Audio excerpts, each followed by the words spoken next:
Hujan deras mengguyur Jakarta saat aku menyadari bahwa aku telah melewatkan pesta ulang tahun Rea. Dengan dada sesak dan tangan gemetar, aku duduk di balkon apartemen kecilku di Kemang, memandang lampu-lampu mobil yang merayap di bawah sana seperti sungai cahaya yang tak pernah berhenti, sementara ponselku terus berdering tanpa henti. Malam itu adalah ulang tahun Rea yang ke-27, acara besar di rumah mewah keluarganya di Pondok Indah. Semua teman kuliah kami sudah berkumpul, oto-oto di grup WhatsApp sudah banjir dengan tawa dan kue raksasa. Aku sudah berjanji akan datang, bahkan membungkus kado spesial sebuah arloji kulit hitam yang aku pilih sendiri di Mall Senayan karena aku tahu Rea suka barang-barang klasik yang simpel tapi berkelas. Tapi 2 jam sebelum acara, aku melihat story Instagramnya Rea tersenyum lebar dikelilingi teman-teman termasuk beberapa gadis yang selalu dekat dengannya dan tiba-tiba dunia terasa sempit. Perasaanku terhadap Rea sudah bertahun-tahun kusimpan rapat-rapat sejak kami kuliah di Universitas Indonesia jurusan manajemen. Dia sahabat terbaikku yang selalu ada saat aku patah hati karena cewek pertama kuliah yang menolongku pindah apartemen saat orang tuaku di Semarang protes aku tinggal sendiri di ibu kota. Tapi sejak lama, senyumnya, suaranya yang dalam saat kami ngobrol malam-malam, cara dia menepuk pundakku saat kami menang bola, semua itu membuat hatiku berdegup bukan seperti sahabat biasa. Aku pria yang mencintai pria lain, dan di Indonesia ini, di tengah keluarga Jawa yang taat dan masyarakat yang masih melihat hal itu sebagai aib, aku merasa seperti orang asing di negeriku sendiri. Kalau aku datang ke pesta, aku takut mataku akan mengkhianati rahasiaku. Jadi aku kirim pesan bohong bahwa ada deadline desain Grace mendadak dari klien, padahal sebenarnya aku hanya duduk di lantai kamar, menangis pelan sambil memeluk lutut. Besok paginya, saat aku sedang duduk di warung kopi pinggir jalan dengan secangkir kopi hitam pahit, ponselku berdering nomor tak dikenal. Aku angkat dengan suara serak. Halo, ini Pak Bambang, ayah Rea. Dimas, ma mengganggu pagi-pagi. Rea bilang kamu melewatkan pestanya kemarin. Dia agak kecewa, tapi aku paham kamu sibuk. Aku ingin bicara penting denganmu. Bisa datang ke kantor saya siang ini di Sudirman. Suara Pak Bambang tenang, berwibawa, seperti bos besar yang biasa mengatur ratusan karyawan di jaringan hotelnya yang tersebar dari Jakarta sampai Surabaya.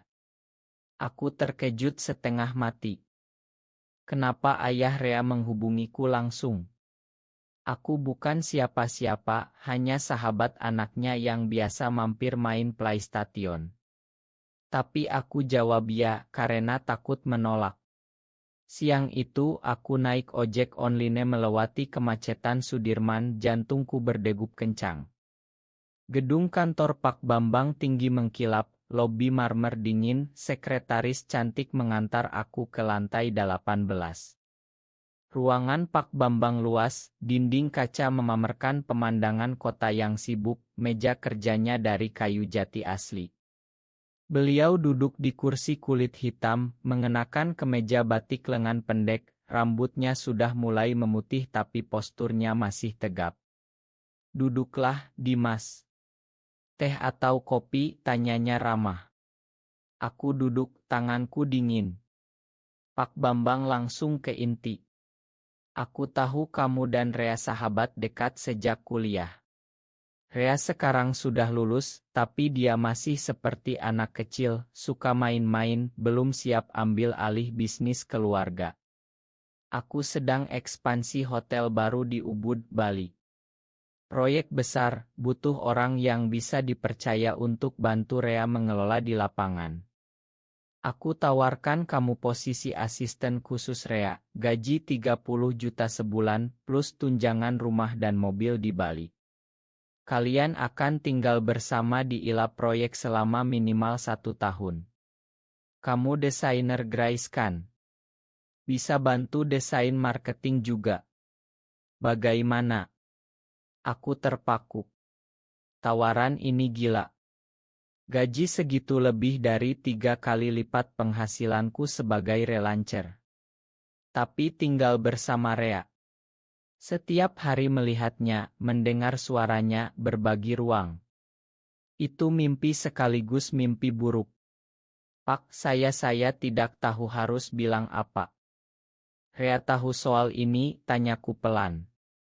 Pak Bambang tersenyum tipis. Belum. Aku ingin tawarkan dulu ke kamu karena aku lihat kamu orang yang bertanggung jawab. Rea butuh teman seperti kamu untuk dewasa. Di Bali nanti kalian bisa fokus kerja jauh dari hiruk-pikuk Jakarta.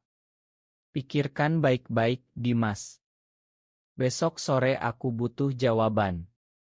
Aku keluar dari kantor dengan kepala pusing. Di jalan pulang, aku telepon ibuku di Semarang. Ma, ada tawaran kerja bagus di Bali. Ibu senang bilang, alhamdulillah, nak, akhirnya kamu bisa mapan, nanti cari istri di sana ya. Kata-kata itu seperti pisau. Aku tak bisa bilang yang sebenarnya. Malamnya Richard, lo kemarin kenapa sih? Semua nanya lo di mana. Aku jawab singkat, ma bro, deadline. Besok kita ketemu ya. Aku tak tidur semalaman memikirkan tawaran itu. Kalau aku tolak, aku tetap jadi desainer biasa, hidup sendirian dengan rahasia ini. Kalau terima, aku dekat dengan Rea setiap hari, tapi risiko perasaanku terbongkar semakin besar. Pagi harinya aku sudah memutuskan. Aku telepon Pak Bambang. Saya terima, Pak. Suaranya terdengar puas.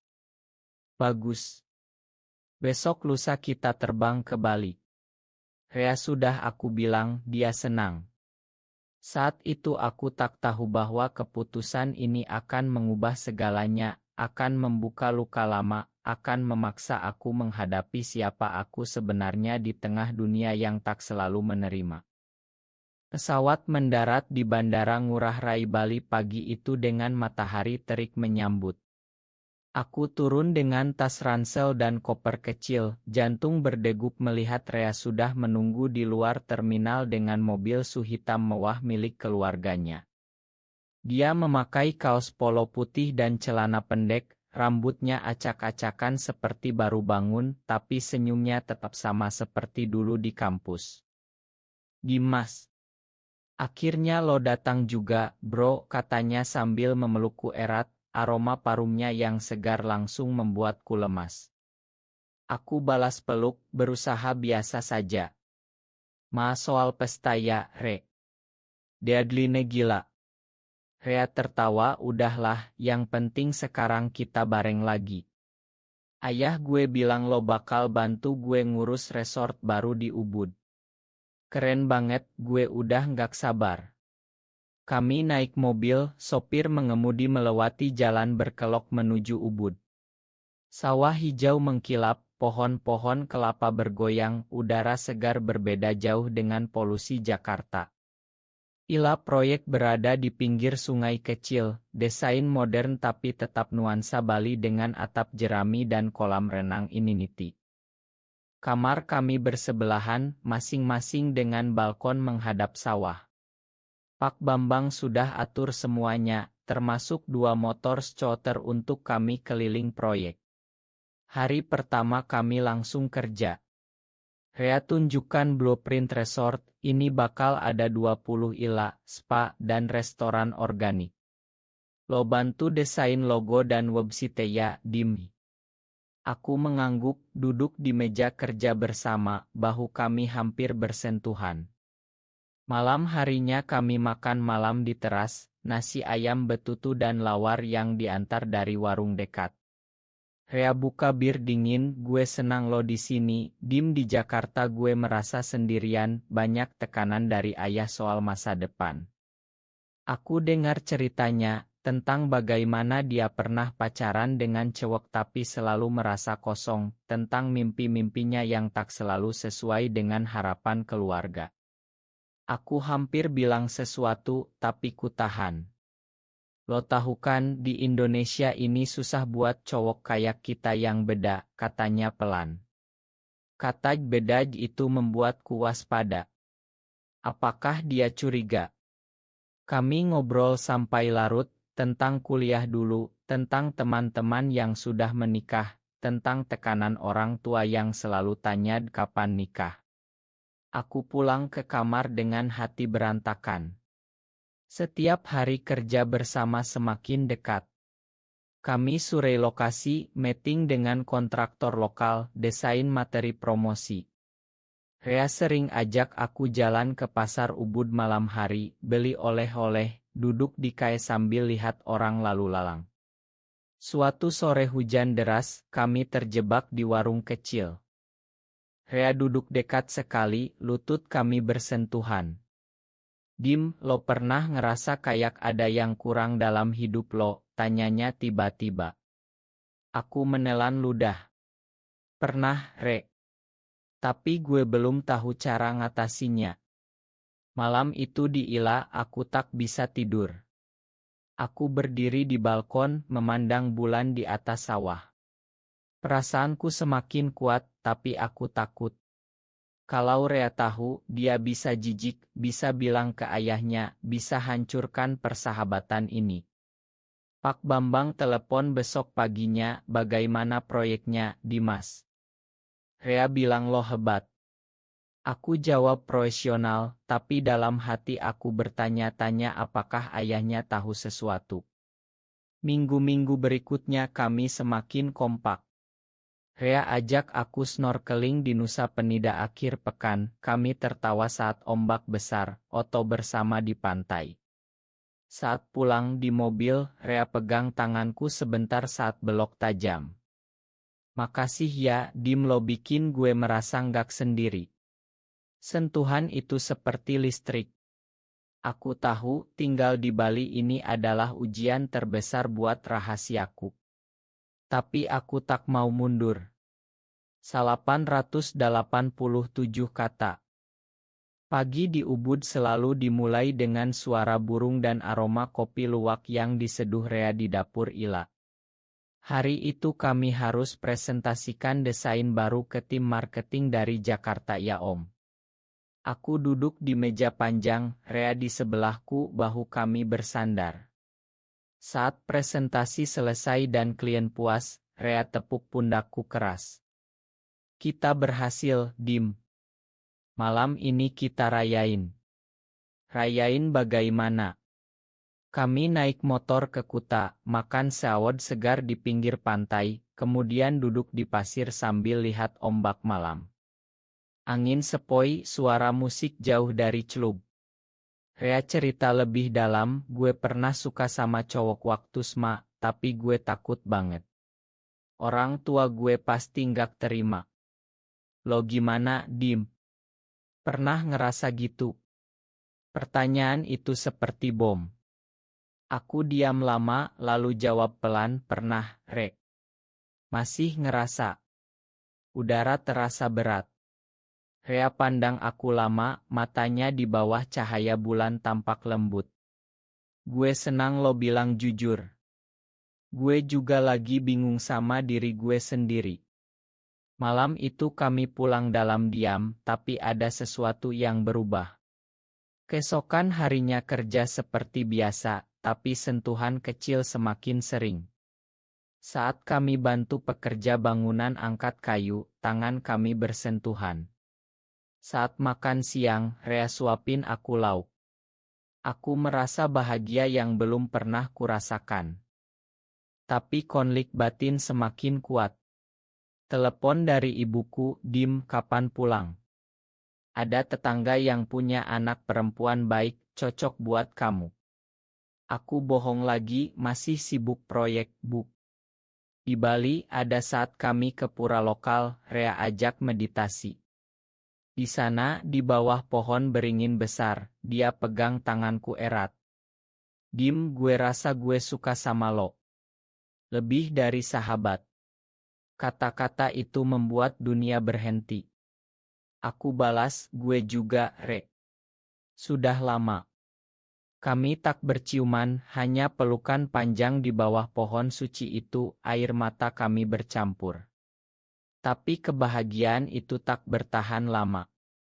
Keesokan harinya ada tamu dari Jakarta, sepupu Rea yang bernama Rina. Dia datang untuk cek proyek, tapi matanya tajam.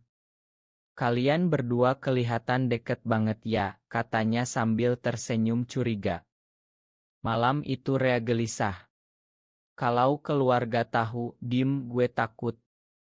Aku peluk dia, kita hadapi bareng. Proyek semakin maju, desainku dipuji, tapi hati kami semakin terikat. Satu malam badai besar datang, listrik mati. Kami duduk di teras dengan lilin, cerita masa kecil. Rea bilang, gue nggak mau pura-pura lagi, Dim, lo bikin gue berani jadi diri sendiri. Aku merasa tumbuh, merasa diterima untuk pertama kali. Tapi aku tahu, di luar Ila ini, dunia Indonesia masih keras. Resort mulai berbentuk, dinding Ila sudah berdiri, kolam renang hampir selesai. Kami merayakan dengan makan malam kecil bersama tim lokal. Rea angkat gelas, terima kasih Dimas, tanpa lo proyek ini nggak sejauh ini. Matanya penuh arti. Malam itu setelah semua pulang, kami duduk di tepi kolam. Rea pegang tanganku. Dim, gue mau coba. Gue mau kita jadi lebih. Aku angguk, hati penuh harap. Kami mulai menjalani hari-hari dengan rahasia manis. Pagi cium kening saat bangun, malam pelukan sebelum tidur. Tak ada yang berlebihan, hanya kehangatan yang membuatku merasa lengkap. Tapi tekanan datang. Pak Bambang datang ke Bali untuk inspeksi. Beliau lihat kami dekat, tapi tak komentar. Kerja bagus, anak-anak. Saat makan malam bersama, dia bilang, Dimas, kamu seperti anak kedua buat saya. Kata itu hangat sekaligus menakutkan. Rina, sepupu Rea, menelepon Rea diam-diam, gue lihat kalian, Re. Hati-hati, keluarga besar belum siap. Rea cerita padaku, wajahnya pucat. Gue takut, Dim, tapi gue nggak mau lepas lo. Kami putuskan tetap rahasia, tapi semakin sulit. Suatu hari di pasar, seorang teman lama dari Jakarta lihat kami berpegangan tangan sebentar. Dia tak bilang apa-apa, tapi chat grup kampus mulai ramai dengan gosip samar. Aku mulai panik. Telepon dari ayahku di Semarang, Dim, ada yang bilang kamu deket banget sama anak cowok di Bali. Jangan bikin malu keluarga ya. Aku bohong lagi. Malam itu aku menangis di kamar, Rea datang peluk aku. Kita kuat, Dim, kita pilih bahagia. Keputusan itu membuat kami semakin dekat. Kami rencanakan masa depan kecil, mungkin buka kayak bersama setelah proyek selesai. Tapi krisis besar datang saat Rina datang lagi tanpa pemberitahuan. Dia lihat kami berpelukan di dapur. Rea, ini nggak bener. Lo harus nikah sama cewek. Rea marah, ini hidup gue, Rin. Rina pergi sambil ancam bilang ke Pak Bambang. Kami tak tidur malam itu, diskusi panjang. Aku bilang kalau perlu gue pergi, Re, biar lo aman. Rea pegang tanganku erat, jangan. Kita hadapi. Pertumbuhan kami terlihat, aku mulai lebih berani bicara tentang perasaanku, Rea mulai belajar menerima dirinya. Tapi harga yang harus dibayar semakin nyata. Pagi berikutnya Pak Bambang telepon Rea, suaranya dingin. Pulang ke Jakarta sekarang. Ada yang harus dibahas. Kami terbang pulang dengan hati berat. Di rumah mewah Pondok Indah, Pak Bambang duduk di ruang tamu dengan wajah tegang. Rina sudah cerita semuanya. Rea, Dimas, apa ini benar? Tanyanya pelan tapi tegas. Rea jawab jujur, ya, Pak. Aku cinta Dimas. Pak Bambang diam lama, lalu bilang, saya sudah curiga sejak lama. Tapi di keluarga kita ini sulit. Bisnis bisa hancur kalau tersebar. Aku merasa dunia runtuh. Pak Bambang tawarkan pilihan, Rea harus kembali ke Jakarta sendirian, aku tetap di Bali atau pulang ke Semarang. Aku pilih pergi, korban diri demi Rea. Gue enggak mau lo kehilangan keluarga, Re. Rea menangis, jangan Dimi. Tapi aku sudah putuskan. Aku packing barang, kembali ke apartemen Jakarta sendirian. Hari-hari selanjutnya neraka. Aku kerja relance lagi, tapi pikiran selalu ke Rea. Telepon darinya setiap malam, aku kangen Dim, ayah lagi mikir. Tapi tekanan semakin besar. Keluargaku di Semarang dengar rumor, ayahku marah besar, kamu bikin malu kami semua. Aku hampir putus asa. Suatu hari Rea datang ke apartemenku tiba-tiba. Gue bilang ke ayah, gue pilih lo. Gue keluar dari perusahaan kalau perlu. Kami peluk lama. Tapi konflik tak berhenti.